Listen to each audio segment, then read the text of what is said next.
We are those guys. Hey, you see these guys over there? What about those guys? I'm Alex Hardy. He's Nick Ferguson, 10-year safety in the National Football League. And that is, well, that's what we're ready to talk about, Nick.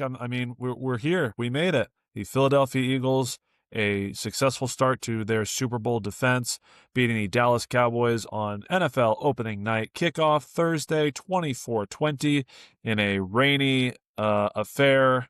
Look, it was close, but the team that looked better, especially on the ground, got the dub. What's going on, Nick Ferguson? Hey man, football is back, and I have to tell you, it is very difficult to win at home, especially when you are hoisting up a trophy. And there's a lot of fanfare before the game, and trying to keep your guys kind of engaged. If you're Nick Sirianni, I mean, that's very difficult. Obviously, you're celebrating the year that was prior, but now you're looking forward to a new season. And it was a very competitive game. To be totally honest, I actually picked the over on this game because No. well, you know what? Because I figured as though it's the first game of the season. You're not really seeing a lot of those starters during the preseason. And the first game of the regular season is just an extension of the preseason. So I Right. figured that it was going to be some fireworks. Dallas had something to prove, no Micah Parson. And I would say, even though in the loss, they did prove that they're going to be competitive this season. Well, it was rough, right? Because you had, what was it? You had 41 points in the first half, only to get three in the entire second half, including a long extended rain delay. I was doing a victory lap because look, the game's important, but getting the kids ready for bed is more important. Put the kids down for sleep, pop back out, realize, oh, there was a delay. I haven't missed any of this. Like it was honestly the best start for me coming back into the season. But look, we got a lot of scoring right out the gate. I believe there were touchdowns or scoring plays, I should say, on the first, what, 6 or 7 drives right out the gate. Yeah. They were going up and down the field on each other. And that was with good sets of weapons on each team, but we'll get to sort of the specifics of it. Certain players completely disappeared from the box scores. So, do you want to start with the Eagles side of it, Nick, and the effectiveness on their running game? Like, look, talked about how the tush push is still very much a part of our lives, and it was almost as if the Philadelphia Eagles wanted to remind us of that, but not just the tush push. Jalen Hurts scrambling and converting multiple third downs with his legs. Well, let's start there with the Philadelphia Eagles because there's so much to unpack. The first thing Mhm. that I have to say, coming You want to get to into the first play of the game? no, I'll kind of we'll just circle back to it, but I wanted to talk Okay, okay. specifically about Jalen Hurts because this past offseason, there were lists, and every offseason there is a list, and usually there are players left off the list or not adequately placed on the list. And Jalen Hurts was one of those guys when he wasn't perceived as being one of the top 5 quarterbacks in the NFL, and there were pundits, prognosticators, former quarterbacks who had things that they wanted to say about Jalen Hurts and who he was, or better yet, who he wasn't. I mean, the guy proved as though he is an NFL quarterback. He deserves to Right. be in the top 5. And he showed that tonight, even though A.J. Brown didn't catch a pass into the fourth quarter, Jalen Hurts still showed that he is the oil that greases the engines for the Philadelphia Eagles. I'll stop there because if I don't, we'll be here all night. Well, listen, it's spreading the ball out, getting guys involved, and your top two pass catchers in A.J. Brown, Devontae Smith combined for 4 catches for 24 yards in a 60-minute football game. That's where you get some sort of boo birds and criticism because that's what a quarterback is supposed to do, right? Throw to his multi-million-dollar receivers, get the scoreboard broken by scoring every single drive that you can. I didn't necessarily do that. However, clearly this Eagles team, he is the engine. He is the straw that stirs the drink, especially when Saquon gets bottled up, I think less than 3.5 yards per carry. A point of emphasis, kudos to Jerry. They're slowing down that run without Micah Parsons being there. And we'll get to that as well. So the first play of the game, how different do you think that Eagles defense looks? Not with Milton Williams in New England, not with C.J. Gardner-Johnson in Houston, but with Jalen Carter ejected for retaliating to Dak Prescott. They showed the replay a couple of times. This is very straightforward, Nick. I learned this in high school soccer. They never give the guy who makes the first offense the red card. If you retaliate, that's when you get thrown out of the game. And that's what happened to Jalen Carter in a spot that, look, even if he wasn't one of the best players on that defense, you absolutely cannot do in any point of the game, let alone the first start of the first game of the season. No, you don't wanna do that, and once again, I saw it in HD. It was like 4K, like another guy spitting at another guy. It just kind of, this projectile coming out of his mouth, and the way that it was first shown, it just looked as though it was just Jalen Carter, but seeing it from a different angle, you saw Dak Prescott spit, but Jason Garrett, at being a former, player of the Dallas Cowboys and former coach for Dak Prescott, well, the way that he tried to portray it was that, well, Dak was just spitting on the ground and he was talking Ah, yes. to his offensive lineman at the time. But Jalen Carter standing there when there's a player on his team injured, don't try to antagonize the opponent. And I know what he's trying to do. We've seen it in college football. Guys go to the middle of the hash and someone's got to stand in front of them to keep them apart. But for me, seeing it now to see Dak spitting on the ground, how Carter responded in his way, I would say, you know what? Going back to Bill Parcells and George O'Leary, you gotta have to maintain your cool. You can't allow another guy to get under your skin. And you had to figure that was gonna happen, Alex. This game was really chippy. When you got two divisional teams, Dallas trying to prove themselves, and Philadelphia is trying to show that they are still the biggest dog on the block. That's right. And I almost wonder what the dynamic is if Carter's ejected, sitting in the locker room, then everybody else comes back in during that hour-long rain delay. He's just looking around like, "Oh, I gotta deal with you guys. I thought I could be, off in my own space and nobody would be, staring daggers at me because I'm the one that made the big mistake in this game." I don't think that's necessarily how it goes down. That's just how I envision all locker rooms being.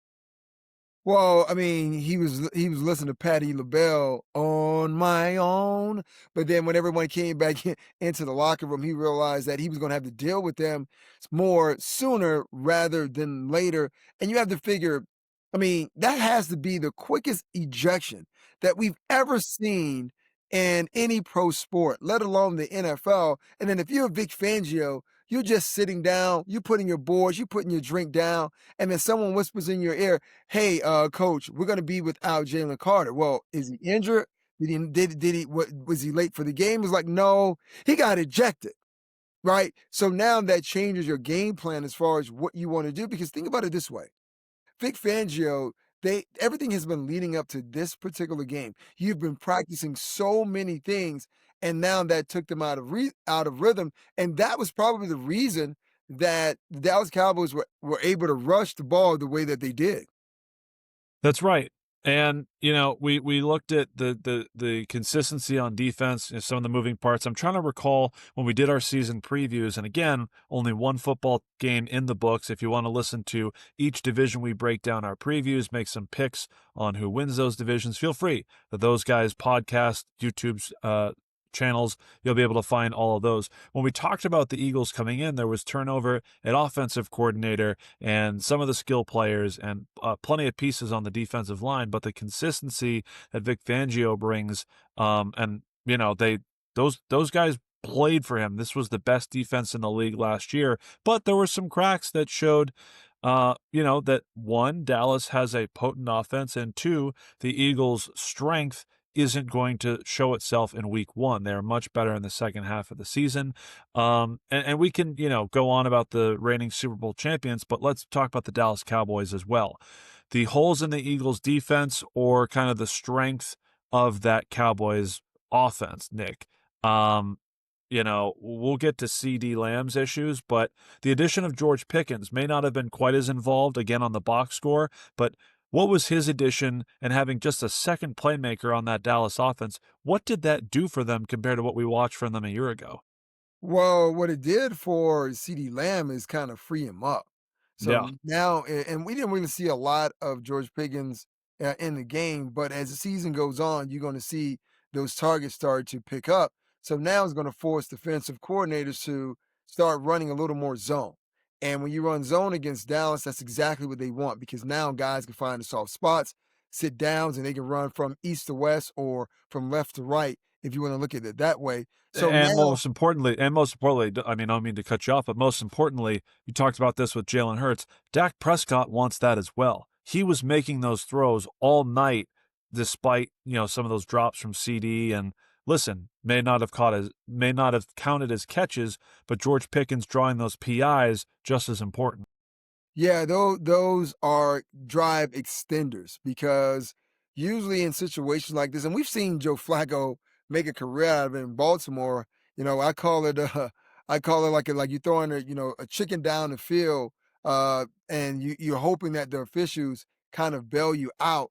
And with Joe Flacco, that helped him out. But sometimes, you know what? It's better to be lucky than good. I call it those types of plays were a chicken wing and a prayer type of things. Yeah, I mean, And Pickens kind of made it part of his MO in Pittsburgh. I think he led the league at one point or even back-to-back years with penalty yards on those pass interferences. So it's sort of baked in, even though it doesn't show up in fantasy or box scores. But it can be a huge part of that offense that, like you said, freed up CeeDee Lamb, who was making barbecue chicken out of that Eagles secondary. well, it's interesting you talk about that, and I know, Jeffrey Lurie, when the Eagles, after they won the Super Bowl, they thought they were gonna pull I guess they looked at, Patriots' book of how to run an organization, and we're gonna get rid of players 2 or 3 years earlier, and right now, that's not serving them well. And you play in Dallas, and you say you have CeeDee Lamb, you got George Pickens, but there are gonna be some other teams you're gonna play that are gonna have a plethora of wide receivers, and right now, what the Eagles were scrambling to do is trying to find the right mix at the corner position. And you can see with CeeDee Lamb and George Pickens, they were able to get their way. When you look at CeeDee Lamb, more than 100 yards receiving, no touchdowns, right? 13 targets. Yeah, yeah, But once 13 again, targets, came down with 7 of them, yeah, 110 yards. yeah. So that's going to be an issue for the Eagles, definitely moving forward. But you know what? Alex, I was happy with what I saw from the Dallas Cowboys being able to move the ball down the field, keep sustain drives, being able to distribute the ball to different wide receivers. So what we saw from the Cowboys in week 1 has now made the NFC East more interesting. Yep, I'm looking forward to talk about other teams Dallas will play with weapons. I immediately thought of the Commanders with Terry McLaurin and Jaden Daniels has his legs, the additions of Debo Samuel, and Yes. so that'll be pretty exciting to look forward to. As we continue, we're still getting our rhythm, Nick, but coming off a Thursday night, it's important to focus on that game. But we scratch that itch a little bit. We got our first game in. That just makes me think of the next game we're going to be getting in, which The is next game, Sao Paulo, Brazil. You've got an AFC West division rivalry, a Chargers home game in Brazil, hosting those Kansas City Chiefs. I mean, your impressions compared to, I don't know, what we have coming in with both of these teams, and what was a compelling Packers victory in Brazil a year ago against the Eagles. Or well, for the Eagles win that Chargers, game? I don't even yeah, remember. but for the Chargers, it's going to be rookie Morgan Hampton. And, Coach Harbaugh coming from Michigan, they wanted a big back. They want to be able to run the ball. They want a guy with dynamic playmaking ability and the passing game and the running game. They got that in Amari Hampton. So the world will get an opportunity to see this young man carry the ball and catch the ball out of the backfield. But the Chargers, once again, are a very intriguing team. Can they be explosive? More importantly, can they protect their quarterback? We know one of Right. the tackles, he's out. And how do you formulate or build your offense to make sure that you keep Herbert upright? Because you don't want him to get injured early in the season because now that would derail whatever thoughts they had of this team making a deep run. Well, listen, I first want to clear up the Eagles beat the Packers in Sao Paulo week 1 last year, a little foreshadowing to what would come for the rest of the season. And the Chargers lose the best left tackle that they've had, and he became the highest paid right before. I think they're the only team whose contingency plan was to install a former top 5 overall pick at left tackle. So having Joe Alt there is a huge backup plan for them. But at the same time, they only get that much weaker. It's next man up on the rest of the offensive line.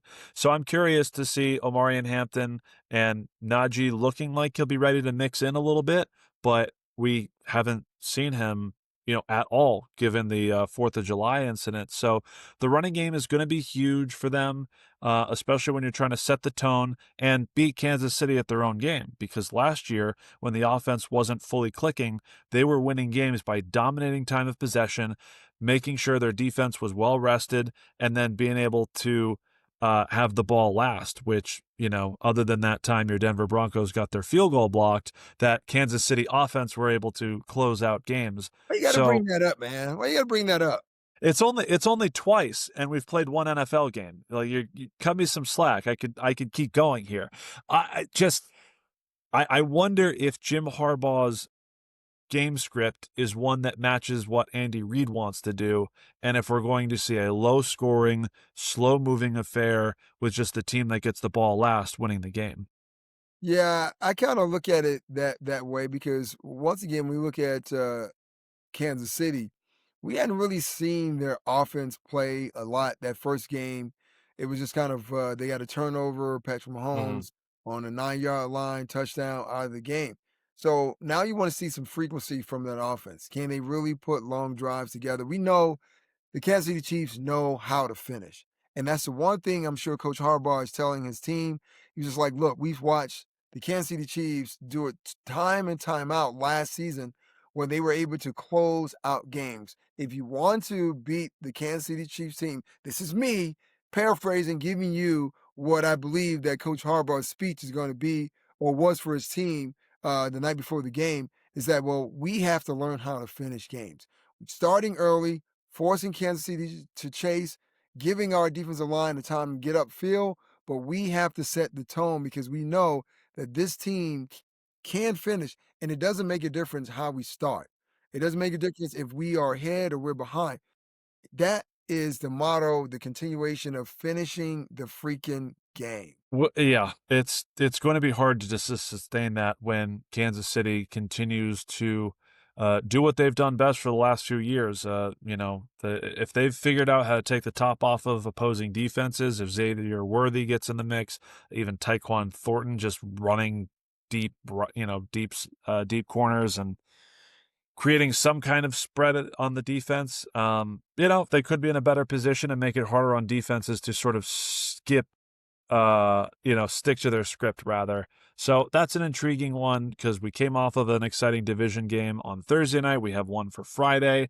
And I think one on Sunday would be the Lions and the Packers because we saw our Kenny Clark debut for Dallas tonight, but you have Micah Parsons making his Packers debut already already in that green and cheese. And I'm just the Packers have gone out since we talked about them because the NFC North was one of our first season previews. Really, the point hammers home that, look, the Packers are making big swings with taking their first round wide receiver since Javon Walker, Broncos legend, and following it up with trading and paying an elite defensive player instead of retaining one of their own as they traditionally would do.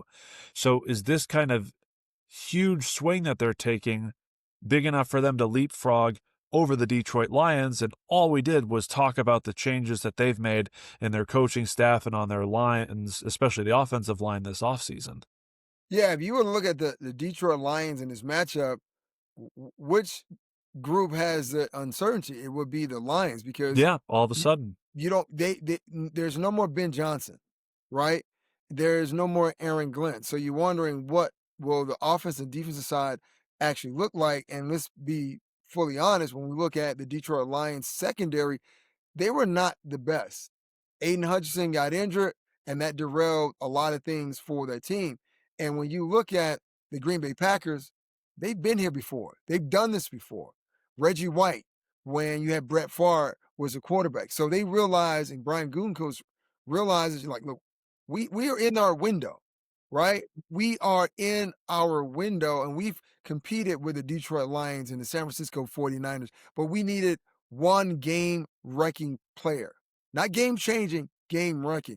And Kenny Clark, great, a decent interior guy for the Green Bay Packers, but we know Hey, how. hey, less than 3.5 yards a carry for Saquon. All right, that's all on Kenny Clark. Okay. Oh, okay. Well, the Cowboys didn't win the game, so it didn't really change anything. But the idea is the way that you impact quarterbacks. You have to impact the quarterbacks with the pass rusher. And I don't know about you. Kenny Clark wasn't Aaron Donald. He wasn't Warren Sapp. And you get a lot of that pressure, Alex, from the edge. And when you think about Michael Parsons, he is one of those guys that you plan for. He's one of those guys that if you are a tackle right, left, you are having sleepless nights. Now, the only thing that's in question is will Michael Parsons play and will he be on the pitch count? Because we all know where that issue with the back is not something fictitious. It is something that's a real thing. Yeah, I think just trying to get the revenge tour on the Dallas Cowboys. I think taking the epidural in the first place, he's doing everything he can to make sure he's on the field because as much as he's there to help the Packers, he's there to create a statement of his own. And look, his podcast is a lot more compelling. Like, look, I'm rooting for the guy on the football field, and if he plays, it makes for a much more interesting pod. But the fact that we're competing with him in terms of the sports podcast rankings, I mean, if he doesn't play, I think that serves us well. I mean, keeping the main thing, Nick. Like, rate, and subscribe to those guys' podcast, YouTube, wherever you can find us. And one day, we will come after Micah Parsons like we're coming off the edge. What do you say, Nick?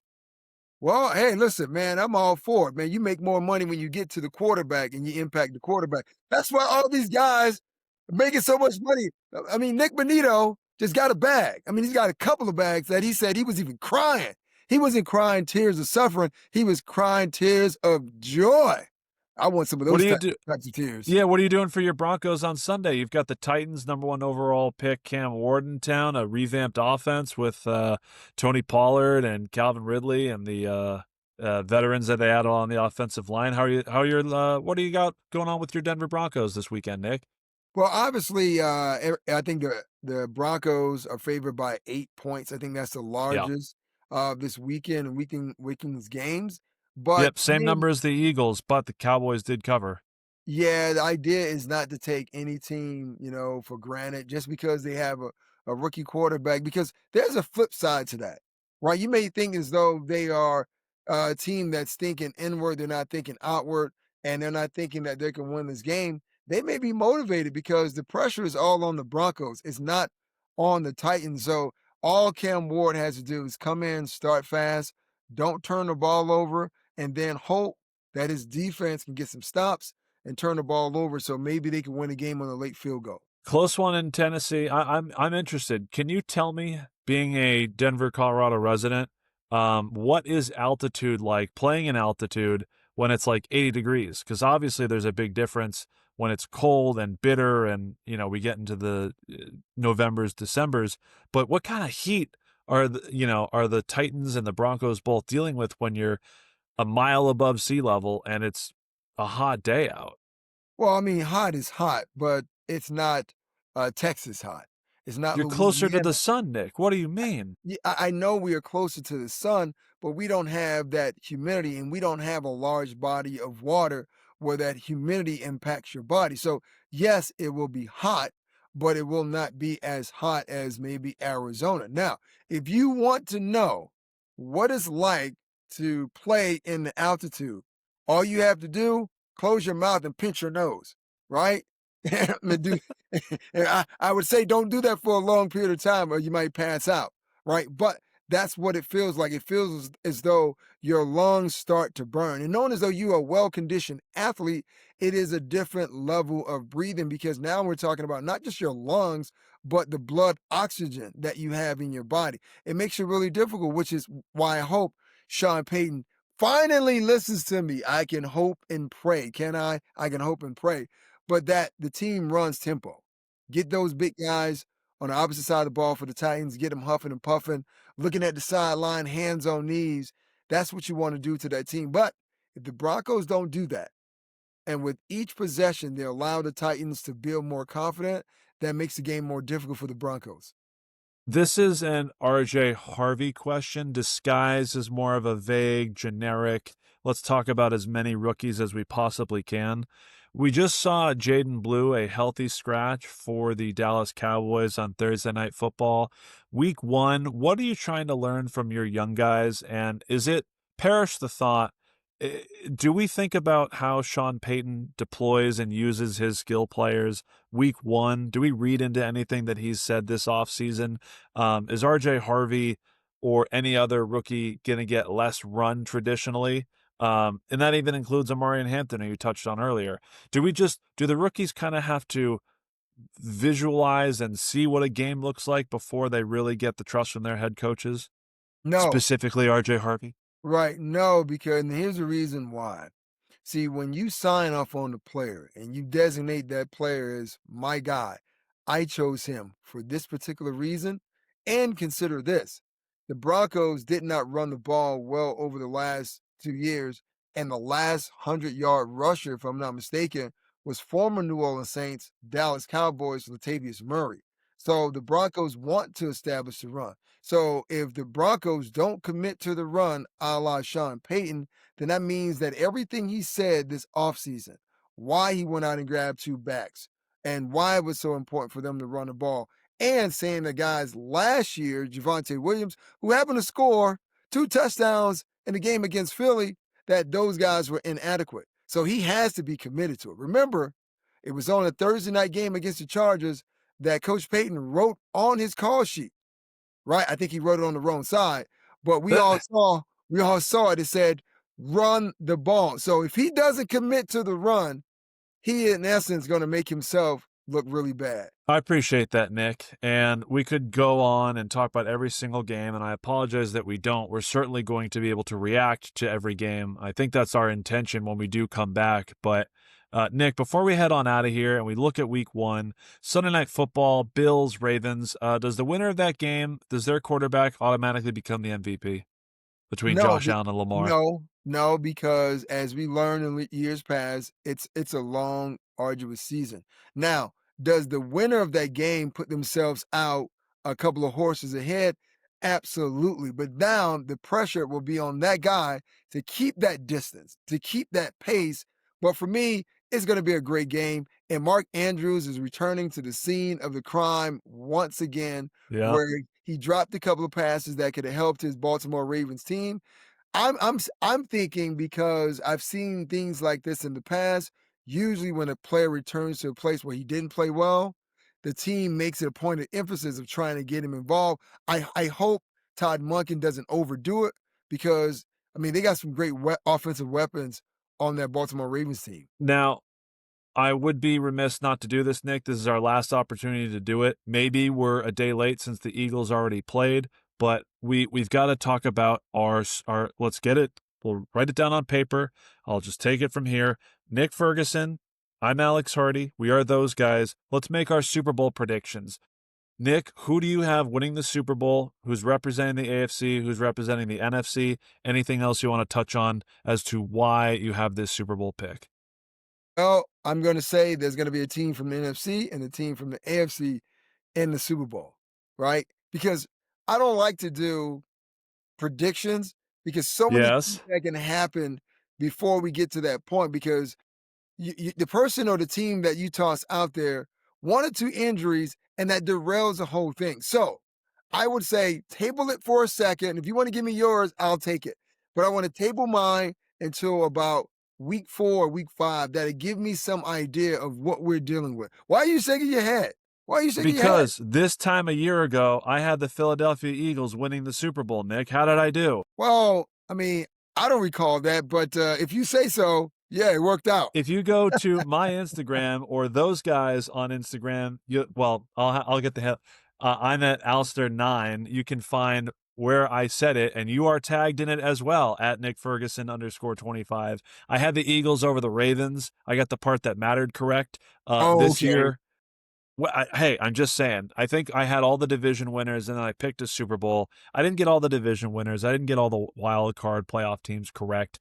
So maybe that process is a little bit of a fool's errand. Okay, But I will say, Nick, So Nostradamus. So grace us with your presence and tell us what two teams are going to be in and who's going to finally win it. You know, the easier thing for me was to pick the Super Bowl loser. I think the Okay. benefit of having the number one schedule in terms of the Vegas, like in terms of the easiest schedule in terms of Vegas projected win totals, like the San Francisco 49ers have by and large the easiest schedule facing all of the AFC South, the NFC South. I think I touched on that in our season preview. However, the AFC is such a gauntlet, and we saw it this past year that those teams, iron sharpens iron, and then they kind of just, cannibalize themselves in a sense. So by the time Kansas City got there, Buffalo, Baltimore, all of these teams really, took a lot out of them. But the AFC gets it over the top this year. I really do think that your Denver Broncos Mm. are going to lose to the Houston Texans in the AFC Championship game. Give me the Houston Texans somehow pulling out a running game and an improved offensive line that we can't necessarily see right now over those San Francisco 49ers. The franchise's first ever Super Bowl and a Nick Ferguson AFC Championship game right there. Texans Wow. Broncos. Listen, that's very interesting because those are two of my former teams, but I That's didn't. exactly my point. It's the Nick Ferg Bowl. Okay, I did not anticipate that, but I'm actually here for it. I thought you would go more of the two teams that are playing on Sunday night, the Baltimore Ravens and Josh Allen led It's Buffalo tough. Bills. Obviously, they're the best. They're the best teams. They have the best quarterback play. But there's just something that says to me, a year ago, each of them had an opportunity to unseat the Kansas City Chiefs. They were vulnerable. They were at their weakest, and they just couldn't do it.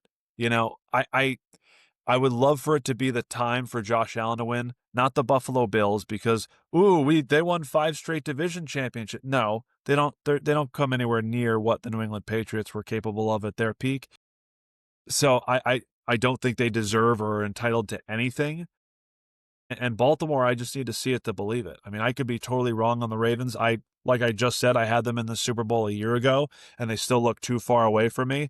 So I just wanted to pick an unexpected team that may have an easier path to get to a postseason berth, like the Texans do out of the AFC South.